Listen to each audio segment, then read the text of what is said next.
dari beliau, gunakan sisa umur untuk kepentingan bangsa dan negara. Pak, melihat kemarin berapa umur saya, siapa yang tahu? 76 tahun. Ya, sebentar lagi 77 tahun. Gunakan sisa umur itu untuk tetap mengabdi kepada bangsa dan negara. Nggak ada istilah-istilahan. Tantangan terbesar yang sekarang apa, Pak? Kenapa? Kemarin belum penunjukan. Kenapa? Komunikasi awalnya dengan Presiden sebelum penunjukan apa pasti? Yang pasti saya mendapat penugasan oleh Bapak Presiden. Ya, tentu saya sebagai profesional dan tentu sebagai pembantu Presiden saya tegak lurus. Di mana ini kadang-kadang orang lupa antara olahraga dan pemuda, padahal Menteri Pemuda dan Olahraga. Artinya kalau kita bicara pemuda itu ada 131 juta pemuda yang ke depan ini merupakan basis dari bangsa kita itu sendiri. Artinya pemuda ini ke depan harus kita bangun ya secara kapabilitas. Selamat sore rekan-rekan sekalian, baru saja saya dilantik sebagai Badan Komunikasi Pemerintah di penambahan penugasan dari Bapak Presiden di bidang komunikasi. Ini bukan badan baru, tapi ini transformasi dari PCO.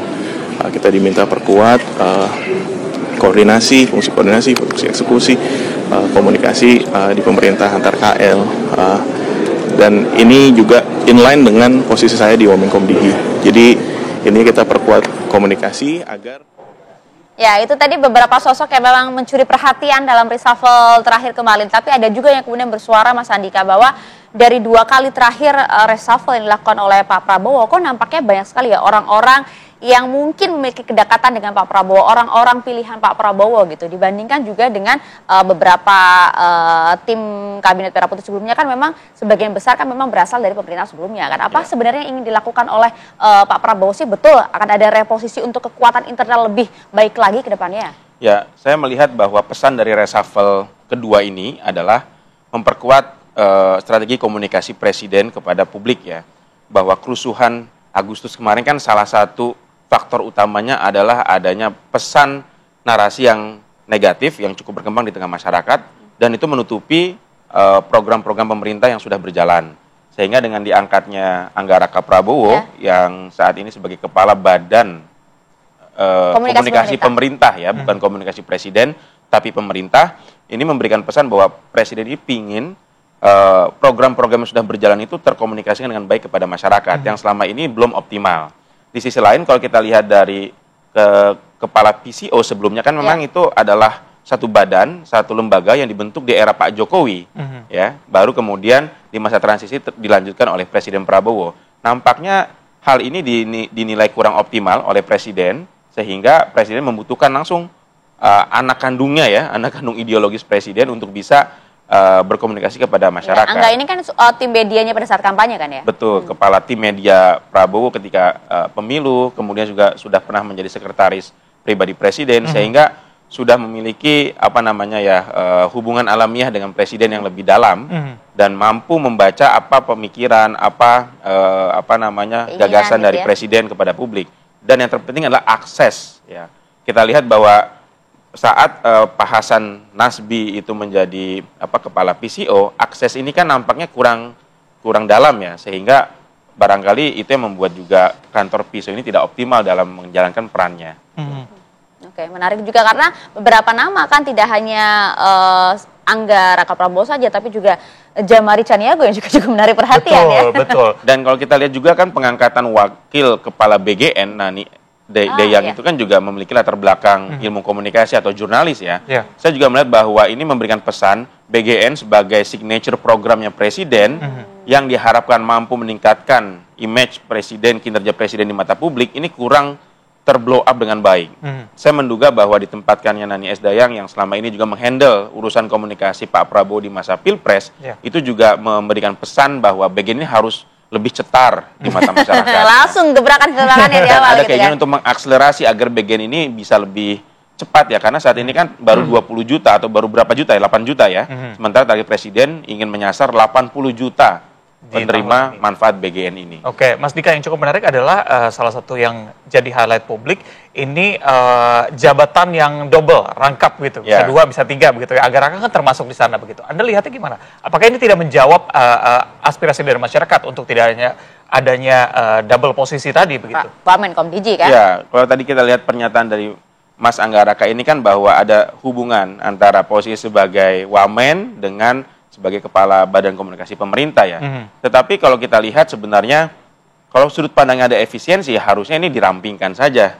Ataupun jabatan wamen itu bisa dikosongkan, nggak harus diisi juga gitu kan.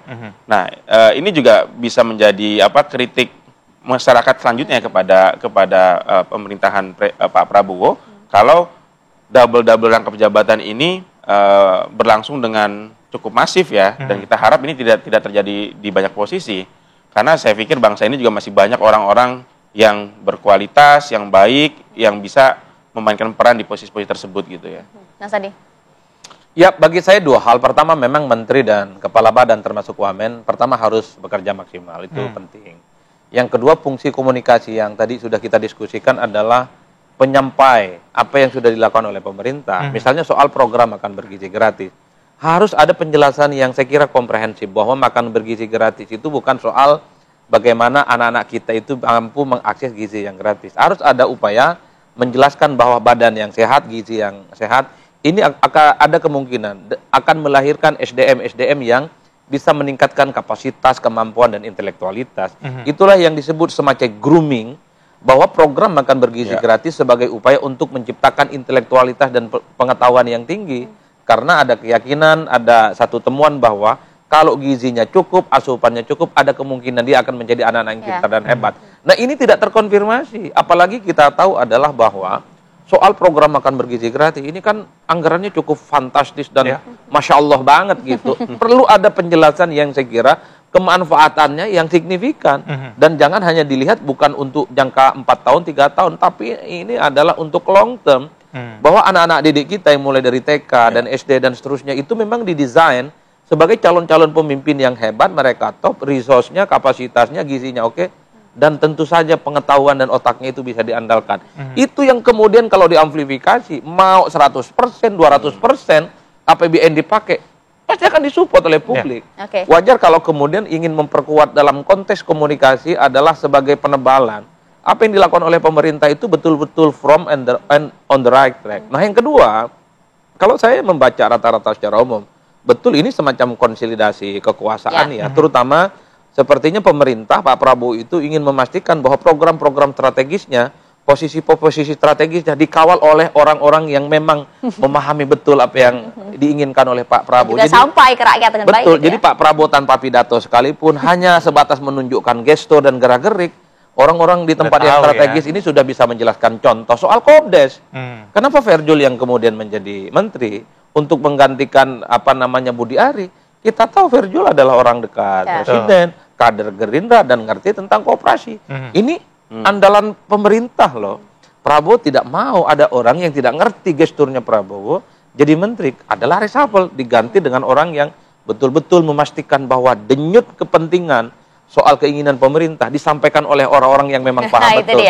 Termasuk komunikasi. Kenapa Anggaraka mewakili segala-galanya, mewakili Gerindra, mewakili dekat istana, dan tentu harapannya adalah komunikasi pemerintahan jangan lagi ada yang sebelumnya, ada kisru, ada kegaduhan. Blunder sana sini tidak, jangan sampai gitu ya. Ukuran lingkar pinggang ada kaitannya dengan umur lah. Betul sekali. Ya, Mas Andika dan juga Mas Adi, singkat saja kok. Tadi kita sempat ngobrol. Oke, kalau di reshuffle sebelumnya kan Menteri Purbaya yang kemudian jadi media darling. Kalau di reshuffle kali ini siapa menurut Anda yang kira-kira nanti akan menjadi perbincangan publik? Singkat saja, satu nama. Kalau saya Mr. Q ya, sama Anggaraka. Karena memang sejak awal Mr. Q ini kan agitasi dan propagandanya cukup luar biasa. Tentu terlepas dari pro dan kontra. Tapi Mr. Q itu dari segala kontroversinya yang saya baca adalah mampu menjelaskan hal-hal yang dia bela dengan terukur dan rasional. Begitupun dengan Anggaraka yang saya kira memang portofolionya memang kuat di media. Penyampaian pesan-pesan komunikasinya sangat mudah untuk dipahami oleh publik. Bagi saya ini adalah dua orang yang per hari ini paling banyak dibicarakan. Mas Andika? Ya, jadi kalau saya melihat gini, Pak Prabowo ini punya karakteristik leadership yang nggak suka gaduh gitu ya. Jadi bagi para menteri nih ya, sebenarnya kadang-kadang juga menghadapi dilema. Kalau bekerja terlalu serius, terlalu bagus gitu ya, ini kan pasti ada yang suka, ada yang nggak suka. Yang suka akan memberikan spotlight, yang nggak suka akan mencari-cari kesalahannya. Nah, kalau menterinya ini nggak jago-jago banget dalam mengcounter, memitigasi serangan-serangan dari yang tidak sukanya itu, ini bisa membuat Pak Prabowo sebagai presiden merasa loh kok ini pemerintahan saya kok atau anak buah saya gaduh mulu gitu ya. Nah ini juga. Satu nama dong Mas. Kalau saya melihat yang akan mendapatkan spotlight adalah Mas Angga dan ya Mr. Q karena pesan dari reshuffle ini adalah meningkatkan kualitas komunikasi publiknya. Kalau dua orang ini ya bisa bekerja optimal, kemudian saling topang, ya ini akan menjadi game changer baru ya dalam strategi komunikasi pemerintah itu kepada dia. Titipan produser kami, jangan sampai susah dikontak nih dua orang ini. Kalau komunikasi yang baik, tolong dong ya. Iya. Karena sering banget kita undang di sini tapi nggak bisa. Kadang-kadang anak buah lebih susah dikontak dibanding presidennya. Itu dia. Gawat tuh kalau gitu. Oke deh, kita lihat nanti bagaimana komunikasi pemerintahan saat ini bisa lebih baik lagi dan juga mudah diterima oleh rakyat ya. Terima kasih Mas Andika, terima kasih Mas Adi. Bisa kita akan jeda terlebih dahulu. Saya jeda kami hadirkan informasi yang cukup mengiris hati ini. Ada 2 balita cacingan di Provinsi Bengkulu yang mendapatkan perawatan intensif di rumah sakit. Kedua pasien ini sebelumnya kedapatan dengan kondisi cacing keluar dari mulut dan juga hidungnya. Kami hadirkan usai jeda, tetap bersama kami.